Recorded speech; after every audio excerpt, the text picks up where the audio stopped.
Hey, this time around I want to take a deeper look at a back dive tuck. So in about 5 minutes or less, I want to take a close look at some of the important elements of a back dive tuck. Once your diver starts to do them and do them reasonably well, what are we looking for to get them to the next level? So let's take a look at this dive.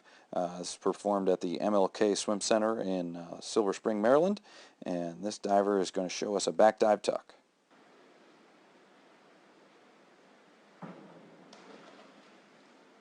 Alright, so the first thing we notice is this is a pretty good dive. I mean, this is really not a bad dive at all.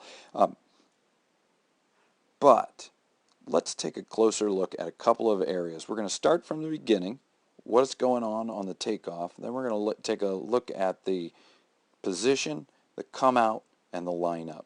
And each one of those we'll have a little bit to talk about. Here first, in the takeoff, the one thing that I notice first, head position in the setup. Her head is a little bit out in front of her body. Second is hip position. You're not going to, there's nothing wrong with her hip position particularly right now, but as she starts to move, take a closer look at what's going on with her hip position. Let's look. As she starts to rock, you see her hips moving out and back, a little bit of back and forth, and you can tell that she's just a little unlocked in that hip joint as she's rocking.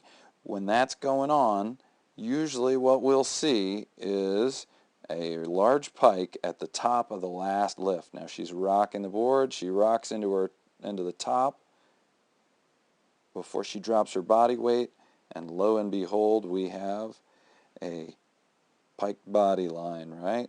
So she's broken her hips out at the top of the lift, and for a lot of kids who've done gymnastics before, that's a really natural instinct to drop the hips back behind you, and so that's going to put her right into her old back handspring memories. Drop the chest, then pull the chest, right? So what we would love to see right here is hips more under, knees bending forward further so her trunk stays upright, and then the arm pattern with the arms leading this instead of the shoulders moving back. So the shoulders should stay forward, arms should get in overhead, and then we'd have a little bit better situation going on with that back takeoff. That's a little handspringy, a little swingy, right? Next, let's look at the position in the tuck. Almost there, but we want to get those hands down into the middle of her shin and close this gap between her heels and her butt. We want to get that nice and close in so she's got a nice compact tuck position. Now the kick out. The idea here on the kick out, hopefully, is that the diver is going to move everything down and forward in that direction for the initial movement. That first movement should be about kicking your legs, straightening your hips and knees, moving your leaving your chest still as you kick, and feeling as though everything is moving back and away in that one direction toward the kick out. What you see typically as divers first start to learn the back dive tuck is they want to tip their head back and pull their shoulders back right as they're kicking out, and that will end in a bit of an arch as they come out. Now this diver has a bit more training and is a little more inside on this. It's a pretty controlled kick, but you do see a little bit of that pulling away, particularly with the hands here. Those hands should be staying down against the thighs until the hips are all the way open. She's in a bit of a rush to get her hands back into alignment.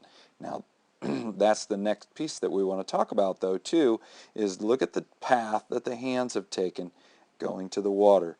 That's kind of the long way to go around. You want to get to here, right? So we've got a point there, and we've got a point here where she's got her hands against her thighs, hopefully. So she ought to be sliding her hands close to her body with her elbows bent instead of ending with this swing through here, right, as she brings her hands out. This is also going to be even more important when she starts to learn reverse optionals and reverse dives. You don't want a diver swinging their arms straight out like that. as they go for the water. Beautiful job going through the water. Could use a little more toe point if you're going to be really picky. But watch that path. All right, so that's it. In the takeoff, we got a little bit of swinginess. Watch for stability of trunk and head. In position, gosh, it's almost there, but got to grab a little bit lower and squeeze that tuck. On the kick, everything in the same direction. Then look back, and then move those hands close to the body line as you go for the entry. Hope that helps. See you at the pool.